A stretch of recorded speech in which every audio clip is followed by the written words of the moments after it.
Thank you very much, Professor Mulin.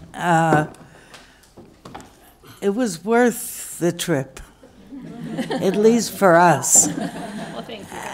And perhaps I was remiss in not introducing you with a long CV, but I would like to emphasize that Professor Mulin is a professor of philosophy at the University of Toronto with a very extensive list of publications on the issues that we discussed.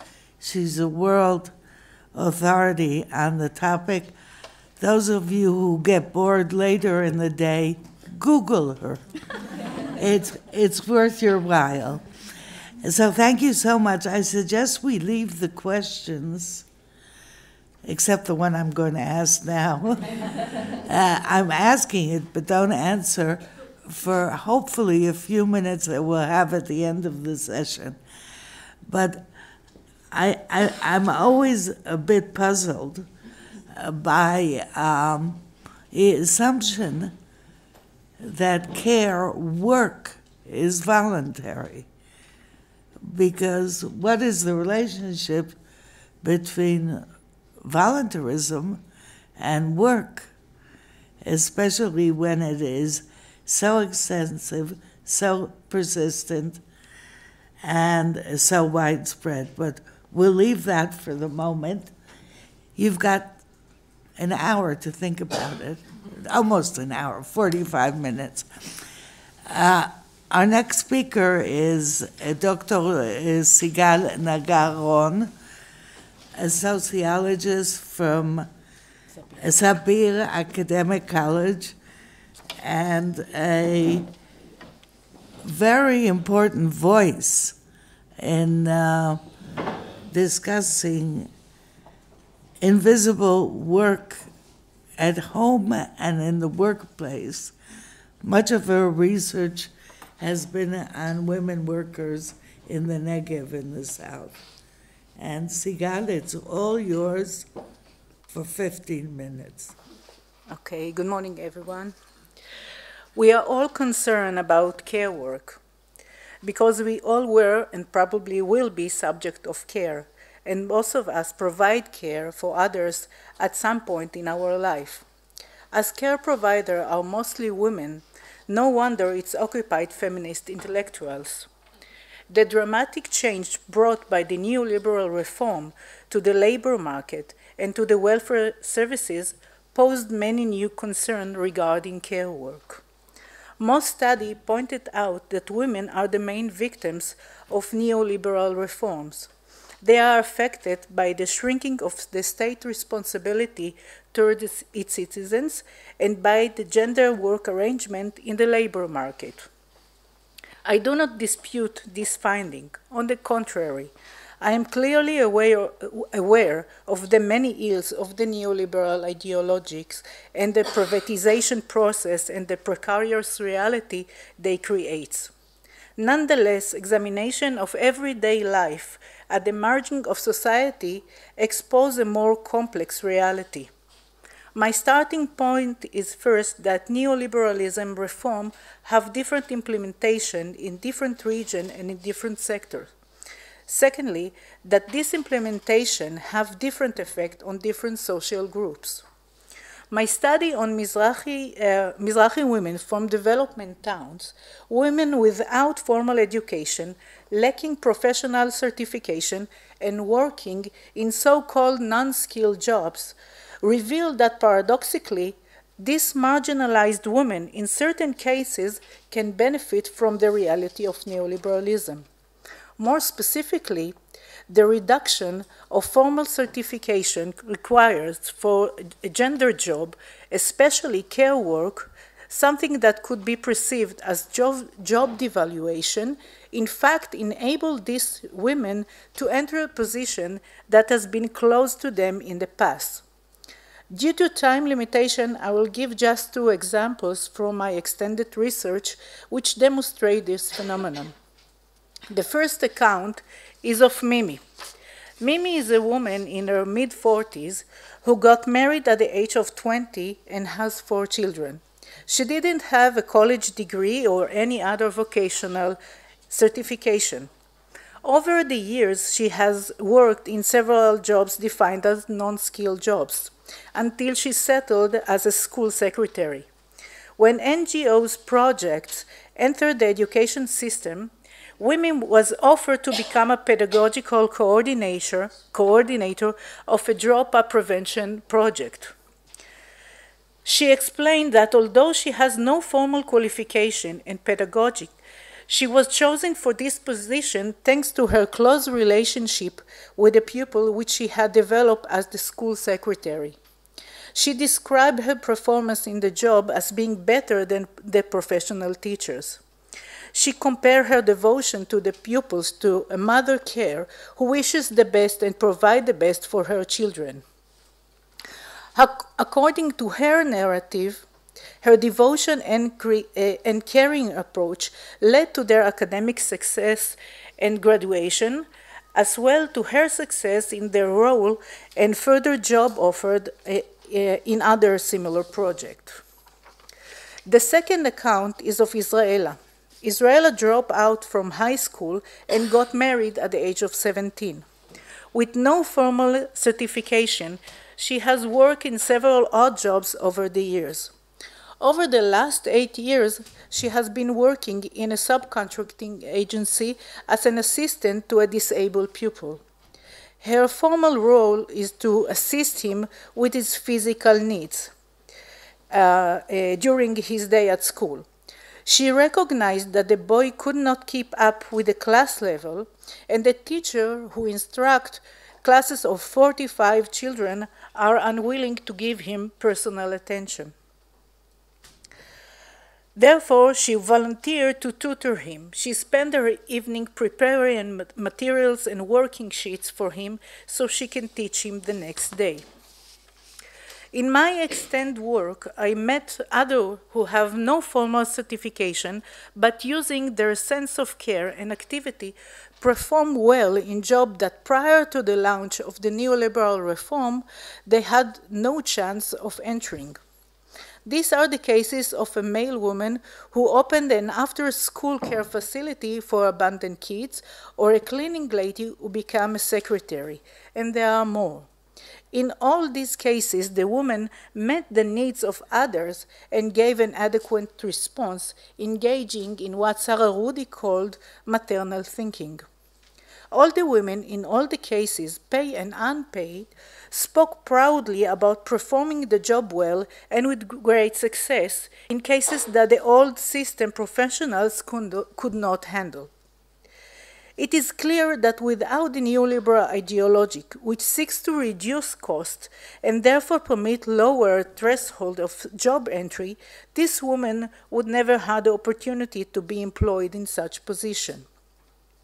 Feminist research worldwide and in Israel are worried about the ramification of such processes. They argue that by undervaluing care occupation and de-skilling them, neoliberal ideology and practice erased feminist achievement regarding the recognition of care as a profession that requires training and certification. I do not dismiss this argument. I argue that women, especially professional caregivers, are affected by the neoliberal reform. But as we know, women is not a unified category, and not all care workers enjoyed good jobs and security before the neoliberal turn. Therefore, we must pose the question, which women and what rights are affected by this process? We know that professional caregivers, such as social workers, nurses, and teachers, are adversely affected. But how do neoliberal reform affect non-professional, unskilled women at the margin of society? The cases I documented can give us some answers. As I suggested earlier, without the neoliberal reform and devaluation of care work, this woman would never have the opportunity to be employed in such position, paid or unpaid. we must bear in our mind that the poor educational infrastructure in the development town prevent many women from obtaining higher education. Most of them never had the chance of being professional workers. And as non-skilled employees in the Israeli periphery, they never had good jobs and didn't enjoy the benefits of unionized labor. Furthermore, as a poor, uneducated women, many were themselves treated by professional welfare workers. By forego of certification requirements for occupations, such as pedagogical coordinator, a tutor, and a teacher, and instead relying on interpersonal skills, empathy, and care, enable underprivileged women to enter and fulfill these positions. Entering these new roles undoubtedly fill the women interviewed with a sense of self-worth. And they do speak proudly about their achievement in their new roles. Beyond the subjective feeling of empowerment these women feel, we need to ask what the social significance of these changes is. What is the meaning of removing the need of certification? Social stratification in modern society is based on education and diplomas. Academic degree and certification allegedly certify competence to job requirement. In his 1978 influential book, The Credential Society, Randall Collins exposed the fact that education and formal certification, credential are not related to job skills, but rather they function as occupational gatekeepers, as mechanism of reproduction that prevent low-status members from obtaining higher position and mobility. 2 decades later, in a historical analysis, Pierre Bourdieu showed how the ideology of meritocracy replaced the ideology of holiness that legitimized monarchical regime and legitimized the domination of the new emerged classes, bourgeois and intellectuals, at the beginning of modern times. In the course of the state creation and the emergence of the new idea of public service, these new classes of academic degree holders emerge. Occupying state bureaucracy position by the veil of meritocracy, they obtain legitimation to rule over others. For instance, social workers determine who deserves state allowance or decide to remove children from their homes, or educational experts who pave the way of working-class pupils to vocational training, and so forth. The neoliberal ideology that promotes cheap labor over expensive credential holders definitely shake the foundation of the old order, the modern meritocratical order. We cannot disregard the fact that the neoliberal ideology allowed the entry of new population to the labor market, especially in care services. And instead of being object of care, they become meaningful members in their community. In the cases I documented, the uncertified women use their caring capacities to improve the life and destiny of their community members. Adopting perspective from everyday life in the periphery enable us to see beyond the overall gloomy predictions of the negative impact of the neoliberal policy. Maybe, as Bourdieu predicted, we are witnessing a justification shifting towards a new and more universal justification based on interpersonal relationship, empathy, and care. Thank you.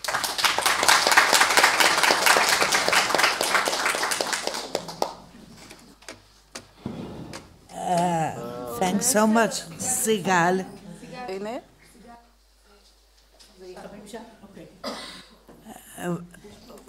Thanks so much to Sigal. As you know, she adds very different perspectives on the topic than our keynote speaker, and I just would like to highlight 2 points and add question marks. The first is, look at the different meanings of care work. Are they really so different? And the second is the perspective of fluidity between invisible and paid labor. It's a very interesting phenomenon, and maybe if I can add a third, maybe the notion has very different meanings in very different social contexts. And if it does, how do we work with this amazing social diversity? So, food for thought, and multiple thanks to Sigal for keeping within the time frame. Our next speaker is Dr. Miri Rosmarin. She's a philosopher and at Bar-Ilan University, and also teaches in gender studies. She's also a senior fellow at the Van Leer Jerusalem Institute, and she will give us her thoughts on the topic. Yeah. Well, between the 2 glasses, I'm like... Okay, so I want to first thank to Amy, to Professor Mulin, for her talk, for focusing on the normative and ethical aspects of vulnerability, of care, and remind us that the productive tension, or the importance of the productive tension between the ethical aspect and the political aspects.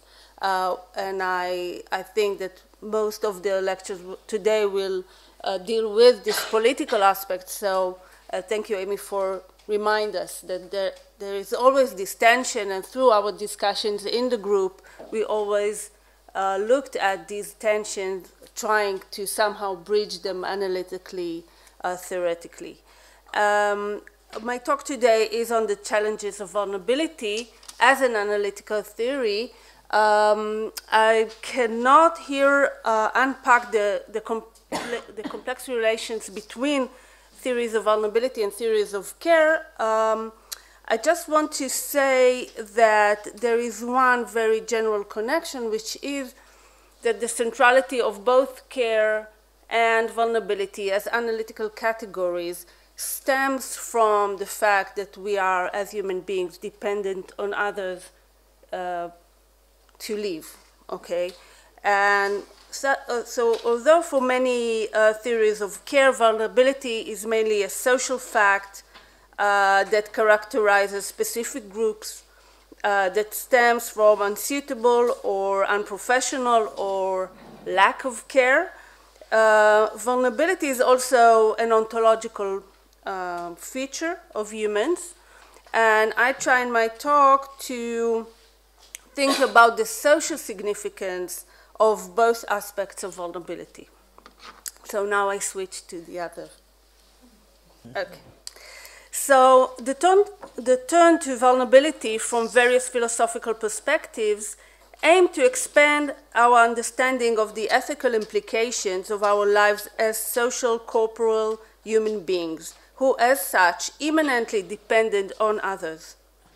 Although the conceptualization of vulnerability are diverse in their ontological presupposition, they all strive to posit new political and ethical imaginaries alongside new normative horizon that can serve as an alternative to the neoliberal individual and the basic moral framework it supports.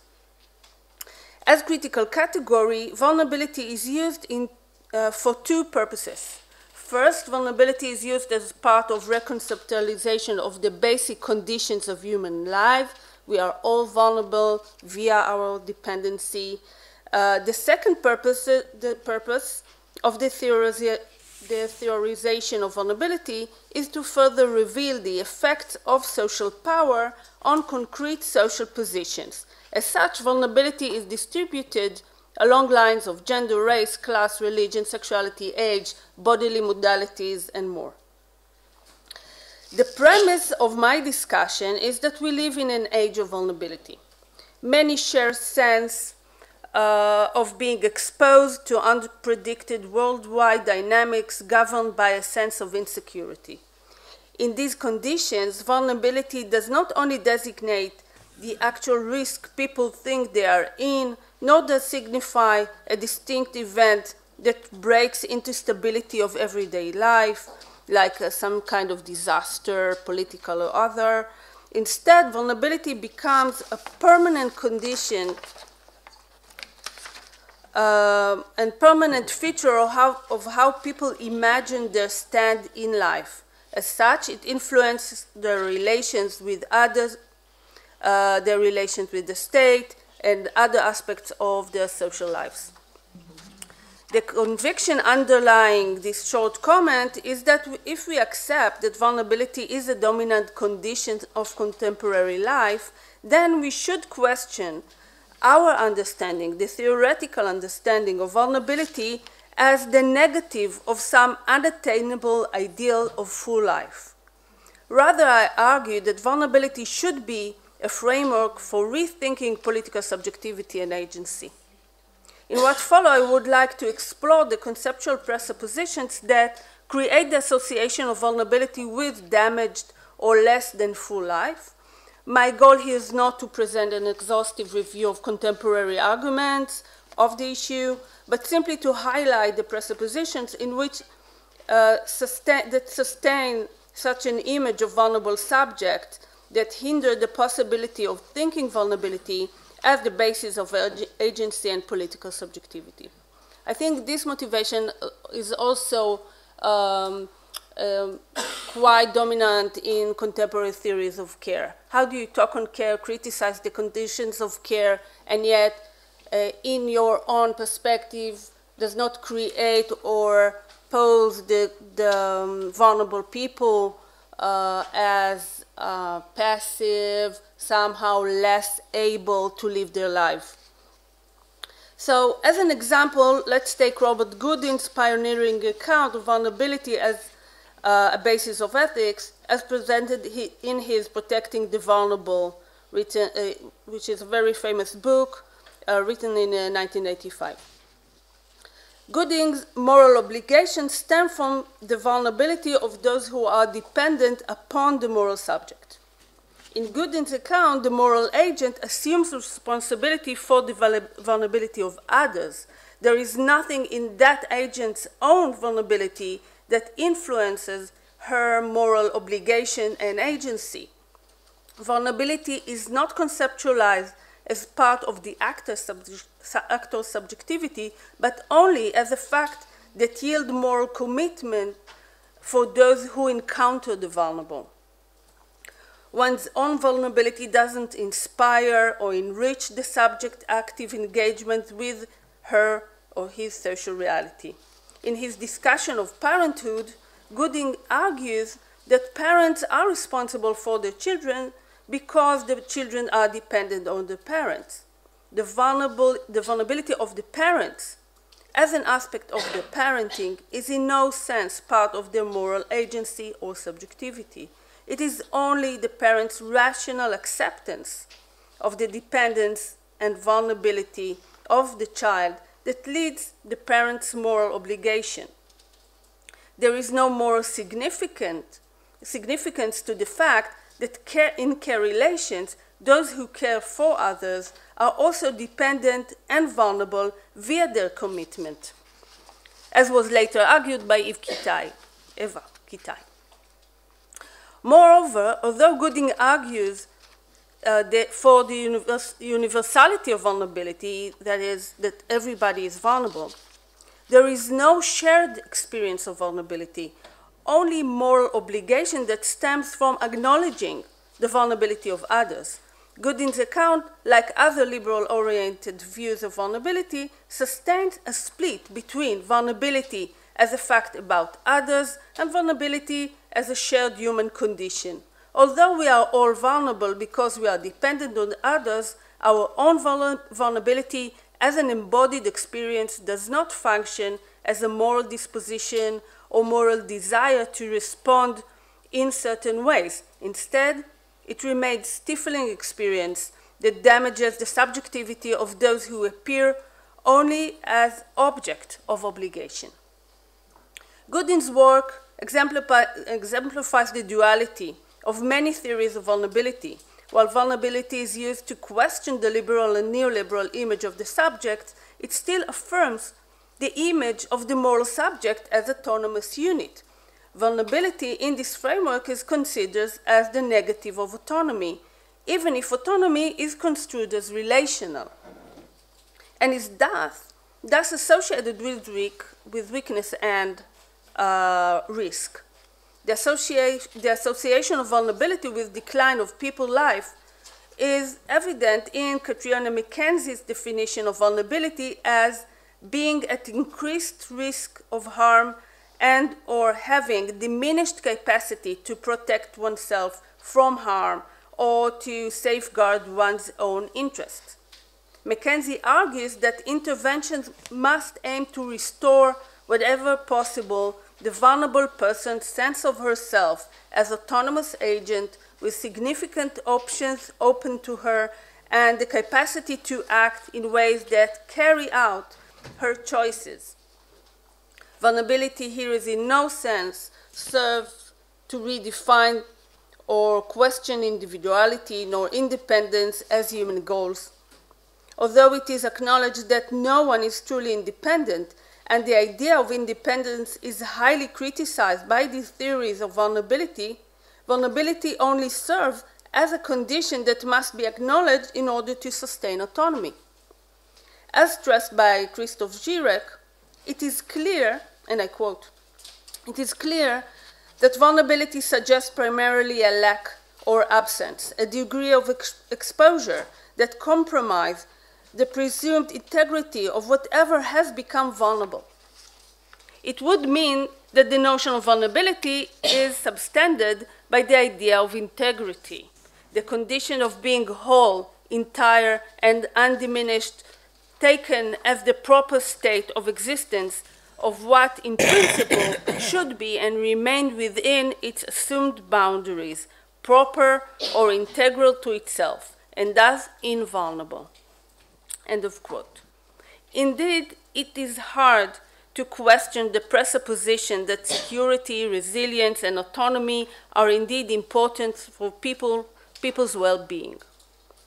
When we think of distinct forms of inequality and oppressive power that risk people's lives and basic needs, the almost immediate response, practically and theoretically, would be to defend people's options for life considered to be good by society. That is an active, independent existence. Okay? However, as argued by Erin Gleason, understanding vulnerability as susceptibility to harm, weakness, passivity, and incapacity makes it an object of fear and aversion. And in so doing, we eschew not only affinity with those we socially stigmatized as vulnerable, but also the ways being vulnerable might affect us. Facing multiple and continual forms of vulnerability, it is crucial to allow, both theoretically and politically, for new forms of subjectivity and agency to be acknowledged. We ought to be looking for ways in which people mobilize their vulnerability as an alternative transformative power, constituting new modalities of agency. The political potential of the category of vulnerability lies in widening our notion of agency and subjectivity, as well as the life that these constitute, stressing the relationality, corporality, and sociality of the human subjects. Vulnerability challenges us to understand how it shapes new kinds of sensitivity that help people navigate in the world. The imagined position of the able, secure, and privileged subject cannot be the sole perspective from which vulnerability is theorized. In order to go beyond the association of vulnerability with passive victims, we should conceptualize how vulnerable people work with their vulnerability to find new paths of becoming. Do I idealize or depoliticize vulnerability? I believe not. Ethics and social critique should keep pointing to vulnerability as induced by injurious social conditions, in which vulnerability means narrowed sense of life, of course.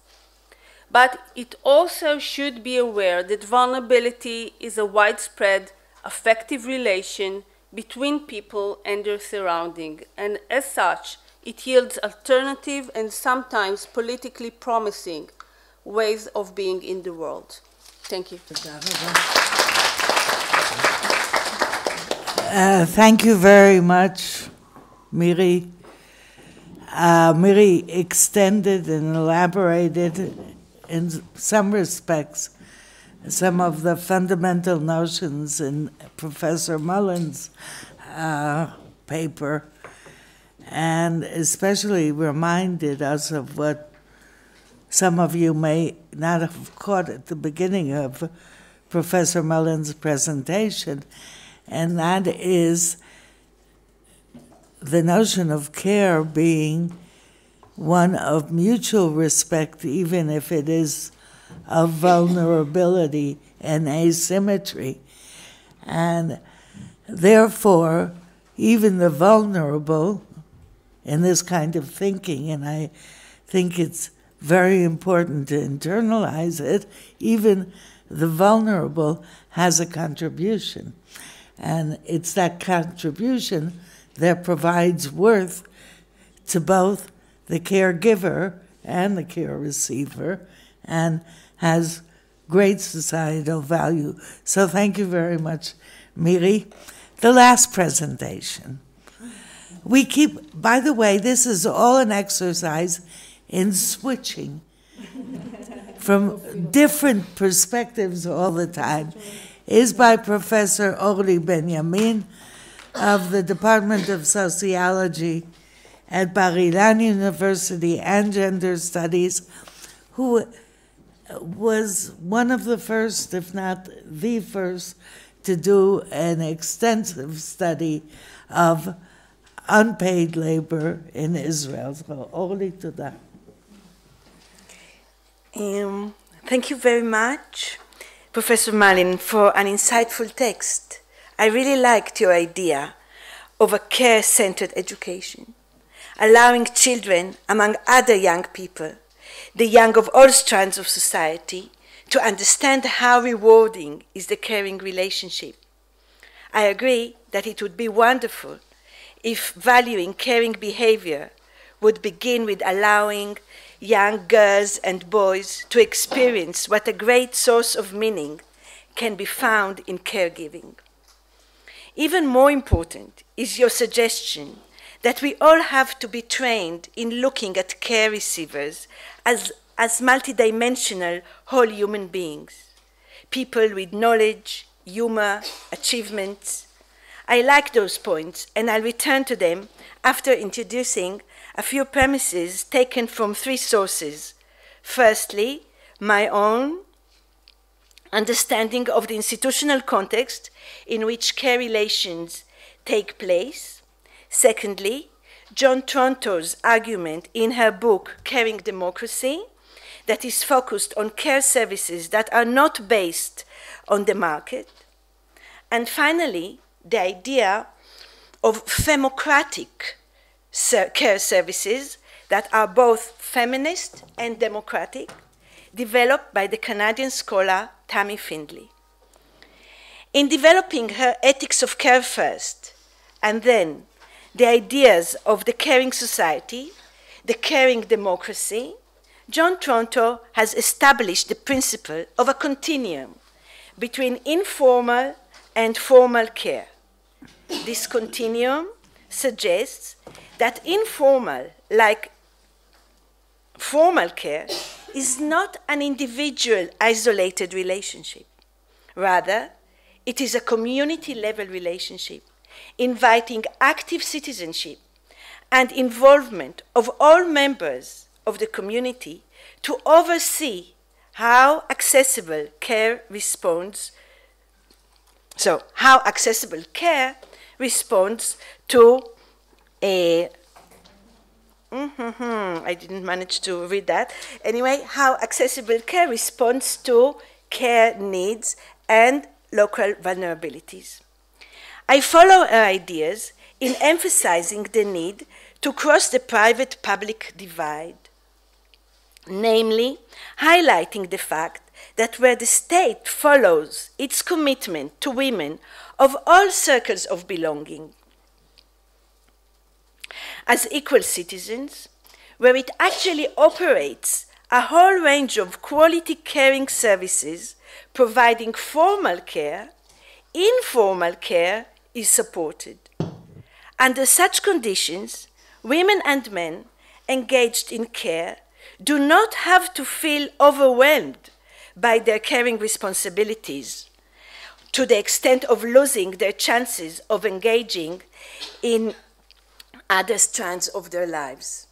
Rather, they can maintain caring relationships in which boundaries are maintained and the energy to responsibly care is preserved in this way for long periods of time. Any arrangement that leaves caregivers isolated and detached of support is an enslaving one, as continuous needs of care receivers easily jeopardize the human liberty of caregivers.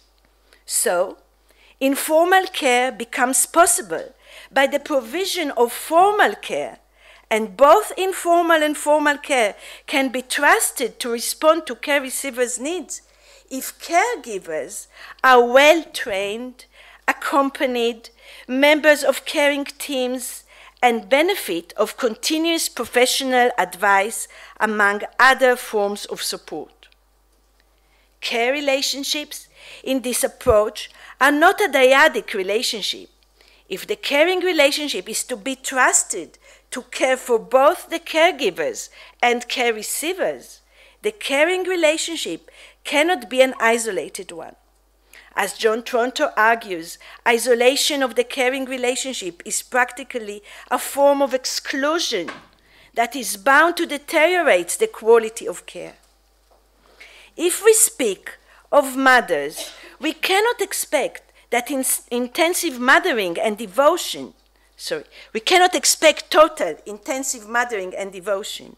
We must insist on ensuring that mothers, together with additional caregivers, are able to follow more extensive forms of mothering, of caring, of devotion. Extensive here relates to the blend of presence-based care and non-presence-based care, where others engage in the direct care. The crucial example is that of childcare services, where the state stands its commitment to quality childcare services, embraces close control and regulates the quality of childcare services. Mothers, among other caregivers, do not have to worry that an untrained Sigal, isolated, unaccompanied childcare assistant would murder their toddler. Actually, this happened recently in Israel.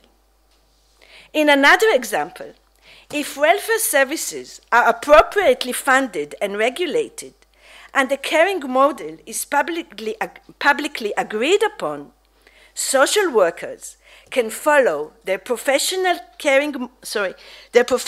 tasks without the terror of the violence of care receivers. This also happened recently in Israel. If instead the quality of the services is not closely regulated, mothers should stay at home with their children, and social workers should avoid contact with care receivers. No trust can be maintained if we don't have a professionally informed, well-funded system that closely follows what happens in the spaces of formal and informal care. We live in times of market considerations in all spaces of care. There is a broad agreement among all scholars of care that the centrality of marketization is destructive for both caregivers and care receivers. This is because profit considerations and the continuous orientation towards paying caregivers less goes against all principles of the ethics of care. Let me explain that in some more detail. One of the most prevalent trends of the last few decades in welfare states in the Western world has been the increased marketization of services. This marketization of services has transformed the role of the state as an employer in the public sector and changed opportunity structures for employees who depend on service and care occupations. Thus, marketization of services is closely associated with occupational segregation and with the reduced availability of quality employment in services where human resources practices are driven by cost reduction. The financialization-driven cost reduction of services endangers payment scales and over time curtails opportunity structure for both certified and uncertified employees in caring and service occupations, even in countries like Germany and Sweden. Furthermore, it has been shown that in addition to its detrimental effect on job quality, job stability, and payment scales, marketization and managerialization have had a negative impact insofar as these processes have minimized training, minimized the possibility of providing care in caring teams, and reduced the professional input in the design of the funded caring model. Moreover, with profitability navigating the worlds of formal and informal care, the possibility of achieving public dialogue over what should be considered the right caring model and an agreed upon understanding over how the quality of the service should be estimated remains a utopian one.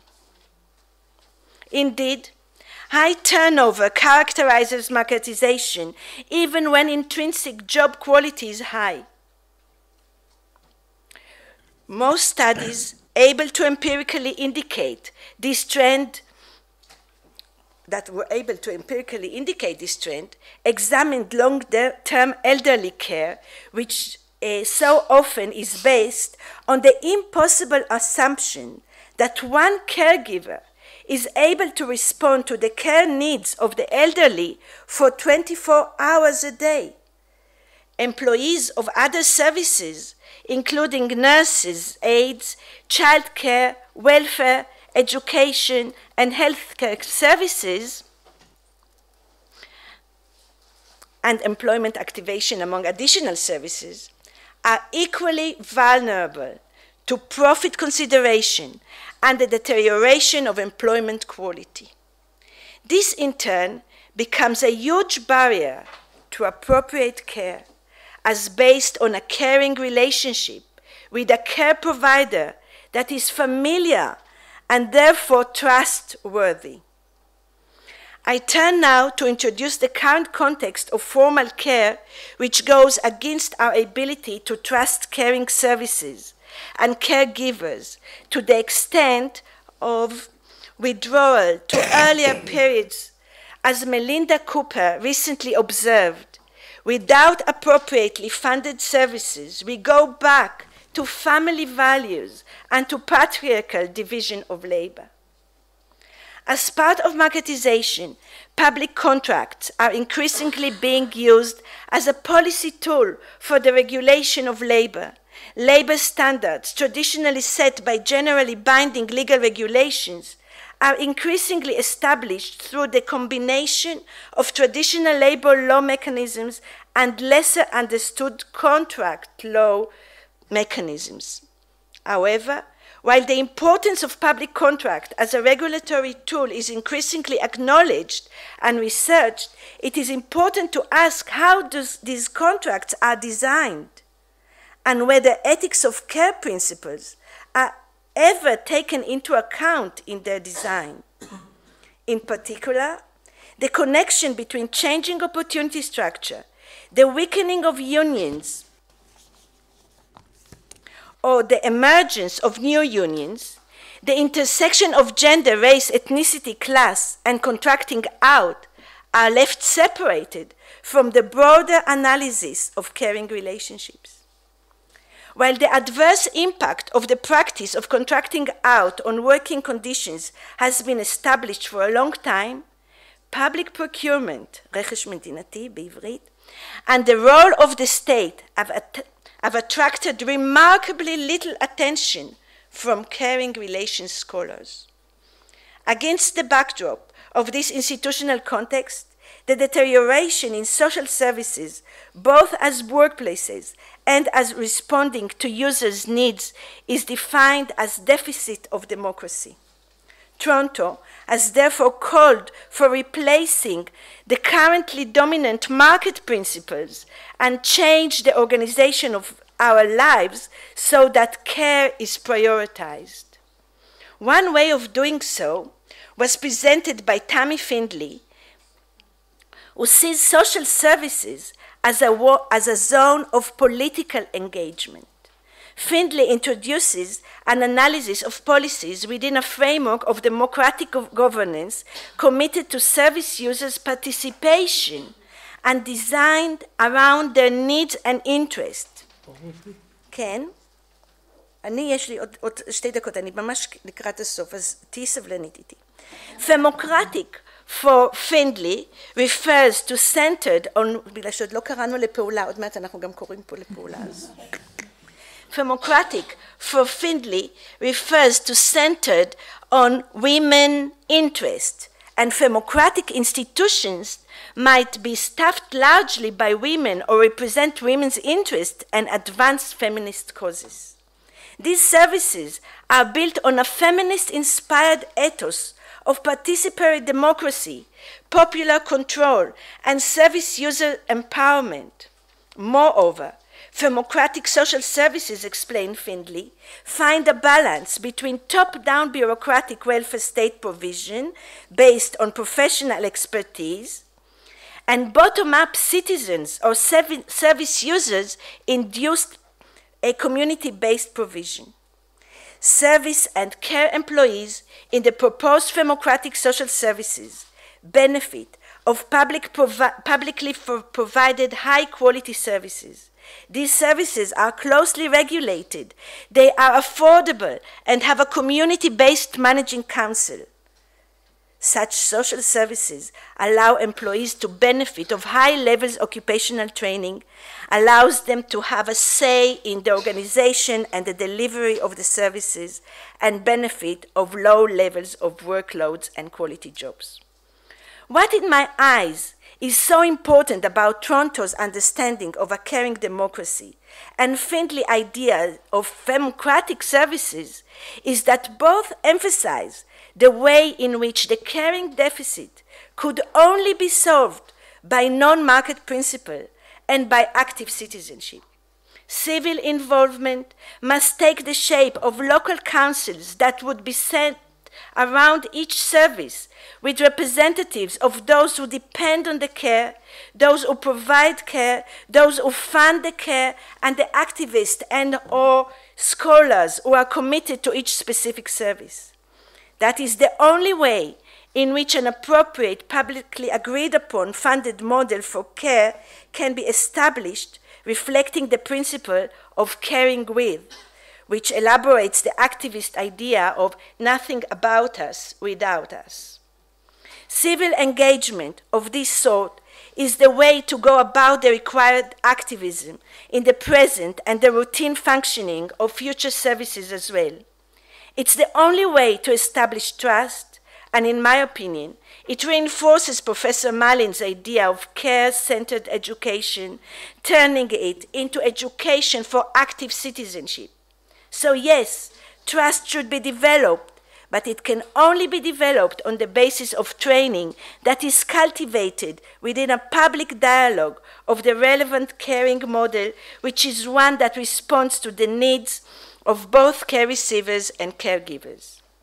Beyond the theoretical, let me summarize with what I see as the urgent political project, נעמי, אנחנו בדיוק ב-urgent political project עכשיו, for contemporary feminist resistance.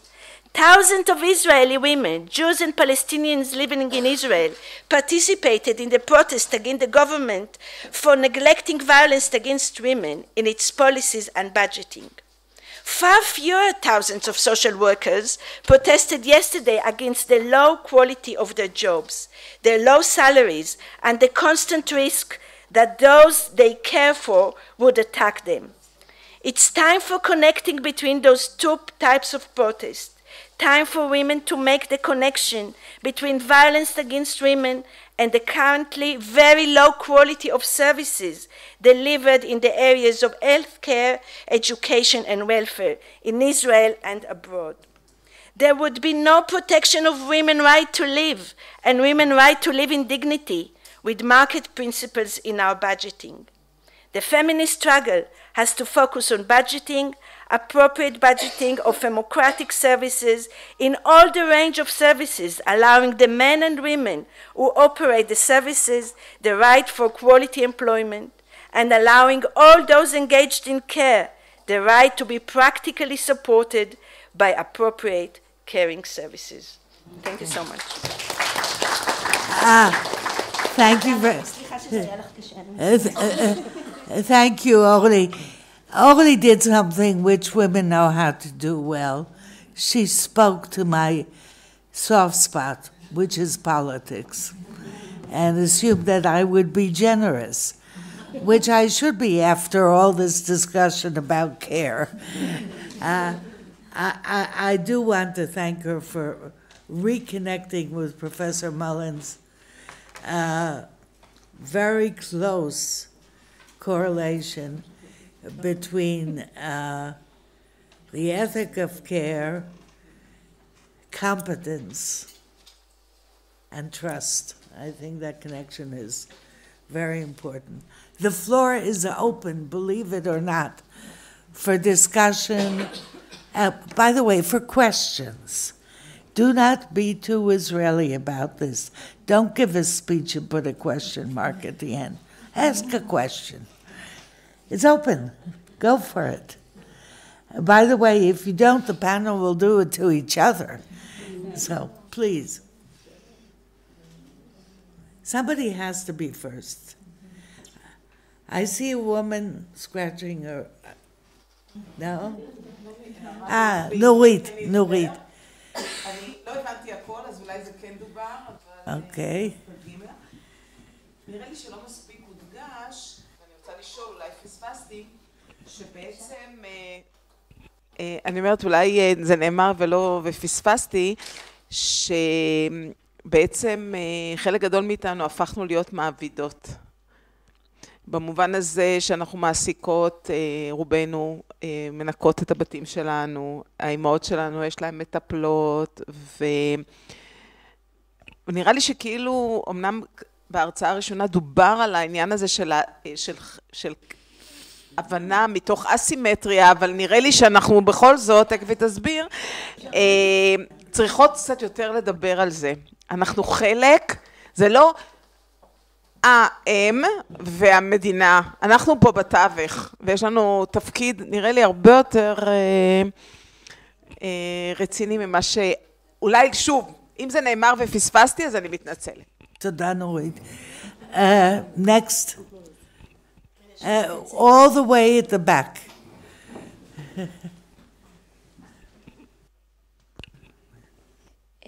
שלום, אני אשמח לשמוע איך הייתן מתרגמות מדיניות של חמלה לשדות אחרים? של משרתי ציבור אחרים. שאלה כל כך קצרה וכל כך כבדה, מדהים. Anybody else? Does anybody on the panel want to address each other. I think it would be right to allow Professor Mullen to respond to some of the issues that we raise here. Your question. Professor Mullen, it's up. Sure. So I didn't think that I assumed that unpaid care was necessarily voluntary. Depends what you mean by voluntary. So there are many social pressures upon people to do unpaid care work. The very fact that, as I addressed, that there are really significant gender disparities, and that those very significant gender disparities change with gender equality and change with income, and they change separately with each, but both in a direction of decreased disparity, suggests that it's not like, oh, just women want to do more unpaid work, but suggests that instead women face harsher social penalties for not doing unpaid work, and that sometimes men are not available if the women don't do it. So you can even just sort of see this sometimes when siblings kind of debate who's going to take care of mom or dad. And one of my close friends just kind of went through this, very, very contentious.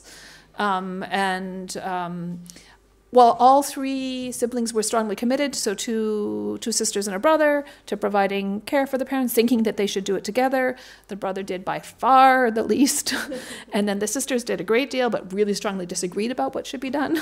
That's just an anecdote, but it's very common that that women end up doing more of the unpaid care, not because they love it, but because there are, as I said, stronger social pressures for them to do it, and sometimes their male counterparts are a little bit less willing to do it. Not always.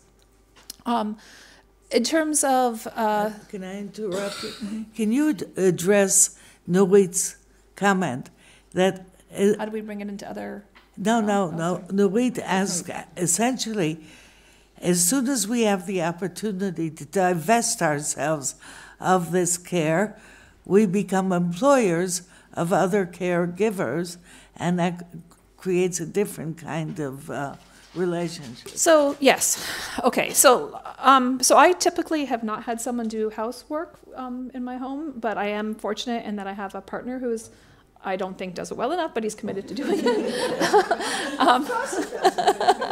And my children also grudgingly also do it, and as they've gotten older, so we share it within the family. But I certainly have been an employer of childcare workers, and I have also written about that in my work. There's a lot of different ways to exploit and to use your power over paid caregivers. I think it's really important to recognize that if they are doing the hands-on care for a significant period of time, that they have knowledge about your child that you don't necessarily have, and you should be open to their ideas, not just about how to implement your directives, but about what they think needs to be done as well. I also think it's incredibly important. This is an old study now, I think from 1990, and Margaret Nelson showed that parents often would exploit paid caregivers, and they'd say, I'm sorry, I'm talking too quickly. I should slow down. I'm excited. So, they'll say, I understand that you're not willing to stay past 6 o'clock, but unfortunately we can't afford to pay any more. And so if you can't stay past 6 o'clock, we'll have to fire you and find somebody else. And the caregivers, who might have been looking after a child for a considerable portion of the time for many years, don't want to lose the relationship, and they know it would also be very difficult for the child or children in their care. So there's a bunch of things. We can not exploit them. We can not exploit their attachment to our children. We can respect them. We can think that they can have good ideas that we don't have about how to meet our child's needs. And we should respect their values when they're not. So there's some things that you can't. So I had a caregiver once, and she was religious, and she believed that Halloween was sort of satanic. And that no one should dress up, and that was very problematic. So I don't believe that it's satanic, but I thought, okay, I'm certainly not going to send my child in costume. I'm not going to expect her to put my child in costume. That's fine. That's respecting her views. But if she felt that my child should be taught to be subordinate to men, that would not be fine with me. So you have to find someone who has enough overlap with values for you, but also be open to their values and respecting them. So that's just a couple of things, but it's not about the housework, because I haven't really experienced that, sorry. Thank you. Anybody else? Yes. The woman who I thought wanted to ask before. Yes, thank you. Stemming from your talks, I seem to sense something that's probably obvious, that there's some kind of a conflict of interest sometimes between the caregiver and the receiver of care. And I wonder if you, especially I think in Dr. Ron's presentation that looked at the caregivers and the boost they were given to self-esteem and position and so on, but there was a question, I think, in the air whether the receivers were suffering as a result of receiving perhaps care of lesser quality. So I wonder how can society sort of balance the needs of these different sectors, sometimes with opposing interests? Well, I thought this primarily directed at you, no? No, I think it's directed at you. Okay. Okay. So, yes, there can be a tension. I don't think that the fact that the women in your presentation were not professionally accredited means that necessarily the children were receiving lower quality care. I do think the fact that one person was responsible in one case for a large number of children would just mean that it would be very difficult for the children to receive a high quality care without the care worker really diminishing her ability to do other things, like the hours that you spoke of. I think that I also have read Sarah Ruddick's work on maternal thinking. These things are goals that we have as maternal thinkers, and men can be maternal thinkers as well. Doesn't mean that just because you've raised a certain number of children that you're going to be good at it. You might have learned ways of managing children's demands by squelching them. There's definitely concern that people whose only training is their own parenting may not be able to do a wonderful job, but I guess if you've had an opportunity to observe that person because they're moving from one position to another, you might be able to identify precisely those people who have not received training, who could do a very good job, but often at considerable cost to themselves. So what I would say is that, and this would be relation to Ori, is that Ori? Orly? Okay. Like the airport? Yes, Orly, like Paris. Okay. Orly's presentation, that one of the ways to decrease conflicts of interest between care providers and care receivers is to have people work in teams and to have respite care, so that people who provide care on an ongoing basis can have breaks from that care, and to share the care, and to definitely repudiate the idea that, I think most long-term care should be informed by the person, and so you need an ongoing relationship, but certainly it doesn't need to be 24 hours a day. You can have a number of people who do it, who spill each other off. So I think the more that we kind of, as I said, distribute the burdens as well as the benefits of providing care, the less we have the conflicts. Thank you very much. You've all been terrific, really, and it's a very good start. You have to... We all need time to digest some of this, along with some food.